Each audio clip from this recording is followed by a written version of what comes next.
अस्सलाम वालेकुम, मुंहिंजो नालो माशूक़ अली आहे। अवां मुंहिंजो यूट्यूब ऐं फेसबुक ॾिसी रहिया आहियो।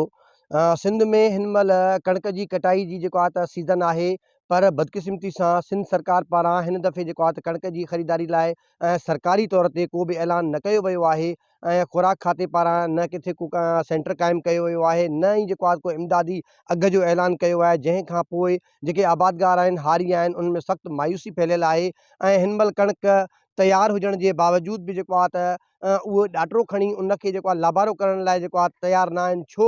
जो उन्हनि माण्हुनि जा जेको आहे लखे रुपया जेको आहे त हिन फसल जे मथां जेके लॻल आहिनि, पर हिन महिल आम मार्केट में जेको आहे कणिक जो जेको अघु आहे 1800 खां वठी 2000 ताईं जेको आहे त उनखे ॾिनो वञे थो, जेको कंहिं बि सूरत में हारी ऐं आबादगार जेको आहे ख़र्चु जेको आहे उहो पूरो नथो करे सघे ऐं ॾाढी मायूसी ऐं जेको आहे त परेशानी में मुब्तला आहिनि। ऐं असां हिते ॻोठ में मौजूदु आहियूं। हिते असां सां हिकिड़ो सीनियर आबादगार बि आहिनि ऐं पाण हारी बि आहिनि ऐं उन सां ॻाल्हि ॿोल कंदासीं त असुल में जेको ही मामला छा आहिनि। हबीबुल्ला जरवार जेको ख़ुदि आबादगार बोर्ड जो अॻवान बि आहे, त उन खां पुछूं, हबीबुल्ला छा मामलात आहिनि सिंध सरकार पारां हिन दफ़े जेको आहे त कणिक जी इमदादी अघ जो ऐलान न कयो वियो आहे ऐं माण्हू सख़्तु परेशान आहिनि ऐं छा था सम्झो जेको आहे त माशी तौर ते ही इलाइक़ो ही मुल्क केॾांहुं पियो वञे?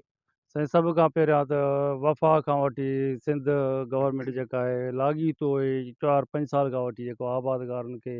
हिकिड़ो ख़ुदिकुशी ते हिकिड़ो मजबूर करे चुका आहिनि, पर के मजबूर हाणे ख़ुदिकुशियूं आम थी चुकियूं आहिनि। सो अहिड़ा वॾा हालात थी विया आहिनि। सभ खां वॾे में वॾो मसइलो जेको क्लाइमेट चेंज जो हुयो, उन खां पोइ फ्लड जा मसइला आहिनि, उन खां पोइ वरी नकुली अदवायात जा मसइला आहिनि, खाद कलर जा मसइला आहिनि। उन खां पोइ इहे जेका कणिक जी जेका हाणे पोज़ीशन आहे, त असां अरका तरका खणी अची हिते लॻाए ॿार बचा हारिनि जा अची सफ़ा तीन करे अची हिन पोज़ीशन में जॾहिं फसल खे असां पहुचायूं था, त मार्केट जी हाल आहे जो 1900 खां वठी 2021 ते जेका हिन जी विकिरी पई थिए, जेका हिन जो असां काई जो ख़र्च बि असां न पिया कढे सघूं। सो हिकिड़ी वॾी पेचीदा आहे जेको आहे मसइलो थी वियो आहे। हिन में वॾो हिकिड़ो ख़तरनाक हिकिड़ो अचण वारो वक़्तु जेको आबादगार ऐं हारी जे लाइ हूंदो। हबीबुल्ला, हिकिड़ी ॿी ॻाल्हि बि आहे, सिंध सरकार पारां हिन महिल जेको आहे इमदादी अघ जो को बि ऐलान न कयो वियो आहे ऐं हूअं बि ख़ासि तौर ते पाण जंहिं ज़िले जा रहायशी आहियूं, कंबर शदादकोट ज़िलो, ऐं हिन महिल जेको आहे त हिते इहे बि चौॿोल बि आहिनि ऐं सखर में नेब जेको आहे हिकिड़ो रेफरेंस दाख़िल थियल आहे ऐं 6.25 अरब रुपया जेको उनजी कणिक जी खुर्द बुर्द थी आहे, जेको आहे त उन्हनि DFC खां वठी मुख़्तलिफ़ जेके माण्हू आहिनि उन्हनि जे मथां जेको आहे त उहो नामज़द जेको आहे जवाबदार बि आहिनि। ऐं छा था सम्झो सिंध सरकार पारां अहिड़ी करप्शन खे मद्देनज़र रखी करे हिन भेरे कणिक ख़रीदारी जो ऐलान न कयो वियो आहे, या इन जे पोयां ॿिया के मामलात आहिनि? साईं ॾिसो, मामला त खणी कहिड़ा बि हुजनि, हर दौर में असांखे नुक़सानु त सिर्फ़ु आबादगार ऐं हारी खे थिए पियो। हाणे उन जा जेकॾहिं पहिरां कई बात इन में जेको फूड डिपार्टमेंट हुयो, उन जी त हिकिड़ा भाङा भेले छॾिया आबादगारनि जा। उन में थिए ईअं पियो त माना हिकिड़ो आहे उन में जेका आबादगारनि खां त उन्हनि खे बारदानो आबादगारनि खे ॾिनो त कोन वियो। जेको बारदानो हुयो सिर्फ़ु वापारियुनि जे हवाले कयो। जेका ख़रीदो फ़रोख़्त जेका कई बि वई उहा सिर्फ़ु और सिर्फ़ु वापारी जी तबिके जी थी। आबादगार खे कंहिं बि क़िस्म जो फ़ाइदो नाणो जेको कोन मिली सघियो। ॿिए नंबर ते ॻाल्हि असां कंदासीं त जेका हाणे वारी जेका पोज़ीशन आहे, असांखे अॻु बि फ़ाइदो कोन हुयो, पंहिंजो सिंध गवर्नमेंट खां उमेदु कोन हुई। हाणे बि असांखे ख़बर नज़र न पई अचे का बि अहिड़ी का उमेदु। हाणे असीं अहिड़ी हालात में अची पहुची चुका आहियूं जो असांजे लाइ एॾो हिकिड़ो मसइलो पैदा थी चुको आहे, जेको असीं ख़र्चु करे चुका आहियूं, त असांजी दिलि हाणे न पई चवे त असां को लाभारो कयूं, को असांखे अन खे खणी वञी मार्केट में पुॼायूं। छो जो असांखे ख़बर आहे त असां मार्केट में वेंदासीं, अञा जंहिंजा कर्ज़ी आहियूं असां भाण खाद वारनि जा, उहे असांजी गिची में पवंदा, असां उहे न लाहे सघंदासीं। तंहिंजे करे असांखे पंहिंजो जो लाभारे जो जेको आहे, असां लाभारे खां अञा टारो करे वेठा आहियूं। हीउ जेको माशी नुक़सानु जेको थींदे नज़र अचे पियो, छा था सम्झो जेको आहे त हिननि इलाइक़नि ते ख़ासि तौर ते सिंध में त अमन अमान जी सूरत हाल ते मसइलो पैदा थींदो, या जेको आहे त हीउ जेको वहिंवार आहे ऐं इन जो जेको आहे इन सां को बि तालुक़ु या जेको आहे त को मामिलो न थींदो? साईं, जेकॾहिं तव्हां थोरो पोइते वेंदो न, जेके 4-5 साल रुॻो सिर्फ़ु तव्हां पोइते वञो, जॾहिं खां वठी हीअ जेका सरकार जेका आहे सिंध सरकार ऐं वफ़ाक़ी सरकार जॾहिं पंहिंजो एग्रीकल्चर जी दुश्मन साबित थी आहे, 3 ॾींहंनि खां वठी अमन अमान जी सूरत हाल एतिरी ख़राबु थी वई आहे। हीअ त ॿाराड़ी जा इलाइक़ा असांजा त टोटल नोगो एरिया थी चुका आहिनि, पर शहर में शहरी महफ़ूज़ न आहिनि। शहर में तक़रीबन हर शहर में 5 खां 8 10 ताईं वारदातूं रोज़ु थींदियूं रहनि थियूं। को शहरी महफ़ूज़ न आहे, को मोटर साइकिल वारो महफ़ूज़ न आहे। इवन एतिरे ताईं जो खीर खपाइण वारो या को दवा वठण वारो माण्हू वञे थो, उनजे मरीज़ खे लाइ उनजी मोटर साइकिल कायूं था वञनि। हालात अहिड़ा थियनि था। ऐं तव्हांखे हिकिड़ी ॿी ॻाल्हि ॿुधायां, हीउ जेको कणक वारो जेको असांखे हिन वक़्तु वारो नुक़सानु आहे, इहो त असां एग्रीकल्चर जो असांजो अहिड़ो डिपार्टमेंट आहे जेको असांखे वरी सारियुनि ते नुक़सानु ईंदो, छो जो असां हिन खे विकिरो करे असां वरी सारियुनि जा ॿिज वठंदा आहियूं। सारियुनि जे लाइ वरी असां इन जे लाइ असां तेल वठी करे असांजा हर काई कंदा आहियूं। सो हे असांजो हर न इहो पंहिंजो हितां असांखे कर्ज़ु न लहंदो त असां पंहिंजो सारियुनि जो पंहिंजो ॿिज कीअं वठंदासीं, ज़मीन कीअं कायूं कंदासीं। सो असांजे लाइ वॾा हिकिड़ा मसइला पैदा थींदा जेकॾहिं असांजी एग्रीकल्चर पोइते थी वई त ज़ाहिर ॻाल्हि आहे त अहिड़ा हिकिड़ा भयानक हिकिड़ो वक़्तु अचण वारो आहे, अहिड़ा भयानक नतीजा ईंदा जो सरकार जे संभालण जे वस खां ॿाहिरि जा हूंदा। हाँ बिल्कुलु, इन में को बि शक न आहे त जेको आहे त इहे मामलात इहे बहिरान अगरि रहंदा सरकार जे वस खां बिल्कुलु ॻाल्हि निकिरी वेंदी, ऐं जेको आहे जेको माण्हू अॻु में ई जेको आहे त गुरबत ते जेको आहे त बार में दॿियल आहे उहो वधीक जेको आहे त दॿिजी वेंदो। ऐं गॾोगॾु तव्हां सां हिकिड़ी ॿी ॻाल्हि बि जेको आहे तव्हां खां पुछणी आहे, तव्हां आबादगार बोर्ड जा अॻुवान बि आहियो, ऐं शहदादकोट में आबादगार बोर्ड जा जेके अॻुवान आहिनि या आबादगार बोर्ड आहे उन्हनि जी का ऑफिस जेको आहे का ॿुधाई वञे पई, उन जो छा मामिलो आहे, वाकई उहा किथे सिचुएटेड आहे या सिर्फ़ु नाले में आहे जेको आहे त? न साईं, बाज़ाब्ता तौर ते सिंध आबादगार बोर्ड जी हिकिड़ी ज़बरदस्त माज़ी में असां वटि हिकिड़ी ऑफिस हुई, ऐं अञा ताईं मौजूदा हालात में बि असां वटि प्लाट हिकिड़े असांजे नाले ते आहे। अच्छा, कहिड़ी जॻह ते मौजूदु आहे? उहो सब्ज़ी मंडी जे अंदरि आहे, जेका सब्ज़ी मंडी जेका मस्जिद आहे उन सां टच में असांजो प्लाट आहे। उते आबादगारनि जे लाइ पार्किंग आहे, आबादगारनि जी लाइब्रेरी आहे, उनजी जेका आहे ऑफिस मुक़ररु आहे। पर अफ़सोस सां इहो चवणो थो पवे त उन ते कब्ज़ा थी चुका आहिनि, ऐं असांखे जेका सरकार पारां असांखे मुस्बत जवाबु कोन पियो मिले, ऐं असांजी जेका अञा बि ख़दशा आहिनि, पका पुख़्ता ख़दशा आहिनि त हाणे तमामु जल्द उन ते जेको बक़ाया टुकड़ो रहियल आहे उन ते बि कब्ज़ो कयो वेंदो। न, उते ज़रूरु का मार्केट कमेटी हूंदी, उन जा अॻुवान हूंदा, आबादगार बोर्ड सां कंसर्न माण्हू हूंदा, उन्हनि जे पारां का पेशरफ़्त या जेको आहे त मथे का लिखपढ़ वग़ैरह या जेको आहे त उहो अमली को कमु थियल आहे? साईं, लिखपढ़ जो त असां एप्लीकेशन ॾिनी, बाज़ाब्ता तौर ते मां पाण ख़ुदि हैदराबाद वियोसि, उते डायरेक्टर मंज़ूर बलोच साहिब सां मुंहिंजी मीटिंग थी, उन मूंखे लिखत में हिकिड़ो लेटर ॾिनो जेको मूं तालका जेको आहे या ऑफिस आहे उनखे मूं ॾिनो हुयो। सो उनखे बि तक़रीबन लॻभॻि तक़रीबन 2 साल थी चुका आहिनि, 3 साल।